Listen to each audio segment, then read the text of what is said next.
नाम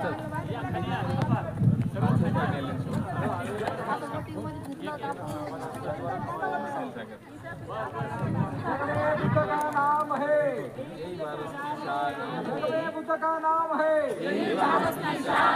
डॉक्टर बाबासाहेब आंबेडकरांचा डॉक्टर बाबासाहेब आंबेडकरांचा तथागत भगवान गौतम बुद्धांचा तथागत भगवान गौतम बुद्धांचा संघाचा संघाचा खाली खाली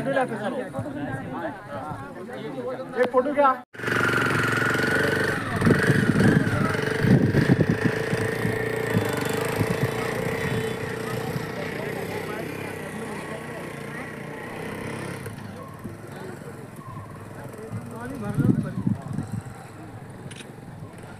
चौथा टप्पा जो आहे तो तुमच्या धर्मगुरूला द्यायचा.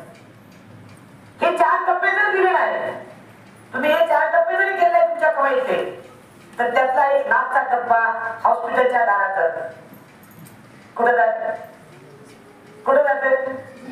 दवाखान्यात जातो ना. तुम्ही जर बाबासाहेबांच्या चळवळीला दिला नाही, धर्मगुरूला दिला नाही, तर तो डॉक्टर म्हणजे तुम्हाला आताच ऑपरेशन करायचं आहे. मग तुम्ही याला इकडून तिकडून असं येऊन करून लगेच घेता लगेच 2 लाख 3 लाख 5 लाख घ्यावं लागतं साहेब. पण वाचवा डॉक्टर मध्ये काही गॅरंटी देत नाही, 5 लाख सुद्धा गॅरंटी देत नाही. हे का असं होते? शाप नाही, बाबासाहेबांचं वरदान आहे तुम्हाला आणि मला. हे शाप नाही, हे बाबासाहेबांचं तुम्हाला आणि मला वरदान आहे. बाबासाहेबांनी सांगितलं की तुमच्या कमाईतला हिस्सा तुम्ही या चळवळीला द्या. चळवळ जिवंत ठेवायची आहे तुम्हाला. बाबासाहेबांचं स्वप्न पूर्ण करायचं आहे तुम्हाला. बाबासाहेबांच्या स्वप्नावर चालायचं आहे तुम्हाला. धम्म चळवळ द्यायची आहे तुम्हाला, आणि म्हणून तुम्ही केलं पाहिजे. तुमचं कर्तव्य आहे. म्हणून तुमच्या कमाईतला हिस्सा तुम्ही धम्माला दिला पाहिजे. आणि धम्माला दिलं तरच तुम्ही पुण्य कर्म करू शकता, तुमचं जीवन सुखी राहू शकता, संकटावर तुम्ही मात करू शकता, संकटाला तुम्ही बलिदानाने आव्हान देऊ शकता, आणि तुमच्या जीवनात तुम्ही निरोगी राहू शकता. आजच्या या आषाढी पौर्णिमेच्या निमित्ताने आपल्या सर्व उपासक उपासिकांना मी खूप मंगल कामना देतो. जे लाईव्ह ऐकत आहेत, जे इथे बसलेले आहेत, ज्यांना जागा नाही ते बाहेर बसलेले आहेत, अशा सर्वांना मी आजच्या या उत्सवाच्या आषाढी पौर्णिमेच्या खूप खूप शुभेच्छा देतो. आषाढी पौर्णिमेचं अष्टशील आपण सर्वांनी आपल्या घरी पालन करायला पाहिजे. अष्टशील म्हटलं की 5 शील आले. पाण्याची पाता वेळोवेळी शिक्कापत्र समाजाने मी प्राणींचा करणार नाही, कोणा कोणा कापण्यापेक्षा मी कोणाला बोलणार नाही, कोणाचं मन दुखवणार नाही, म्हणजे ती प्राणीच आहे. अजिंक्य दाना वेळोवेळी शिक्कापत्र समाजाने अजिंक्य दाना मी न दिलेली वस्तू घेणार नाही, पण नवऱ्याच्या खिशातली 500ची नोट चोरून काढेल, म्हणजे अजिंक्य दाना वेळोवेळी शिक्कापत्र समाजाने. ही सुद्धा चोरी आहे. 500ची नोट काढायची, पण त्याला सांगायचं मला गरज होती मी काढली, ही सुद्धा चोरी होते. लक्षात आलं? म्हणून अजिंक्य दाना वेळोवेळी शिक्कापत्र समाजाने न दिलेली वस्तू घेऊ नये, ती सुद्धा चोरी आहे. कामे शुभेच्छा वेळोवेळी शिक्कापत्र समाजाने कामकृष्णा भवतृष्णा आणि भवतृष्णा या 3 कृष्णेपासून राहण्याची प्रतिज्ञा ग्रहण करतो. मुसावादा वेळोवेळी शिक्कापत्र समाजाने. मुसावादा मी खोटं बोलणार नाही. घरात झोपलेला असतो, फोन केला कावळी मी कलकत्त्याला आहे, घरात गोधडीत झोपलेला असतो. मुसावादा वेळोवेळी शिक्कापत्र समाजाने.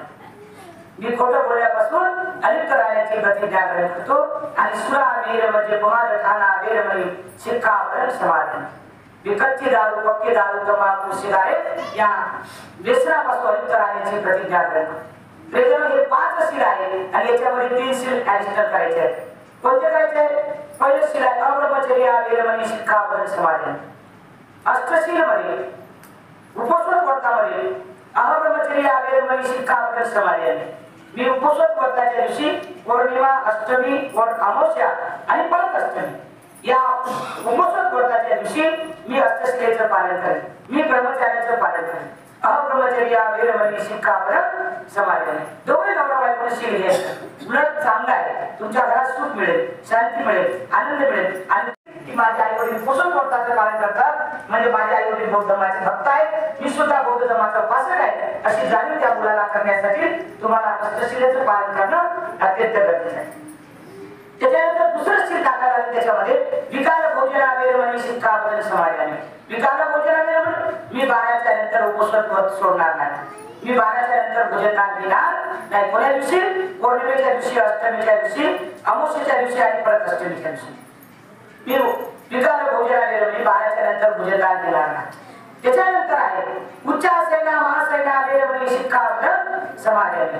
मी उपोषण व्रताच्या दिवशी चेअरवर, खुर्चीवर, आसनावर, सोफ्यावर, गादीवर झोपणार नाही. उच्चासेना महासेना वेरवणी शिक्कापद समाधी.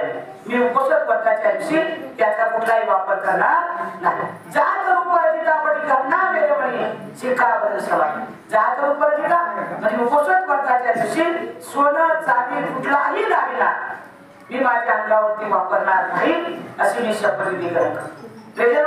या वर्षवासमध्ये उपासक उपासकांनी या अष्टशिलेचं पालन करायचं आहे, उपोषण व्रताचं पालन करायचं आहे, त्याचं सिद्धांत करायचं आहे आणि जीवनामध्ये सुखाचा मार्ग मिळवायचा आहे. एक माणूस होता, एवढंच उदाहरण देतो आणि मी थांबतो, कारण आपल्याला मूर्तीचं उद्घाटन करायचं आहे. आणि म्हणून सुखाचा मंत्र तुम्ही सर्वजण म्हणताल मला सुखी बनायचं आहे.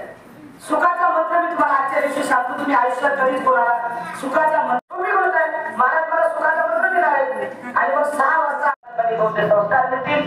कळत न कळत तुमच्या मुलावरती बौद्ध संस्कार पडतील. तुमच्या मुलाला डॉक्टर इंजिनियर कलेक्टर बनवण्याआधी त्याला माणूस बनवा, जेणेकरून तुम्हाला म्हातारपणा वृद्धाश्रमात जाण्याची गरज पडणार नाही. असं जर केलं तुम्ही चांगल्या शाळेत टाका, परंतु मुलावरती चांगले संस्कार करा. ही तुमची संपत्ती आहे, ही तुमची धन संपत्ती आहे, हे तुमचं अकाउंट आहे आणि त्या अकाउंटला तुम्ही सांभाळलं नाही. ते केव्हा सांभाळणार? जेव्हा तुम्ही त्याच्यावर बौद्ध संस्कार टाकणार तेव्हाच तुम्ही त्याला सांभाळू शकता. अन्यथा या जगात कुठलीच अशी जादू नाही की तो माणसाला माणूस बनवेल. भगवान बुद्धाचा मत असा आहे की तो माणसाला माणूस बनवू शकते. निश्चितच आपण आजच्या आषाढी पौर्णिमेच्या निमित्ताने बौद्ध धर्माचं पालन करून, अनुकरण करून, आचरण करून बुद्ध धर्माचं अनुकरण करावं अशी आपल्या सर्वांना खूप खूप मंगल कामना देतो, शुभ कामना देतो, मंगल आशीष देतो.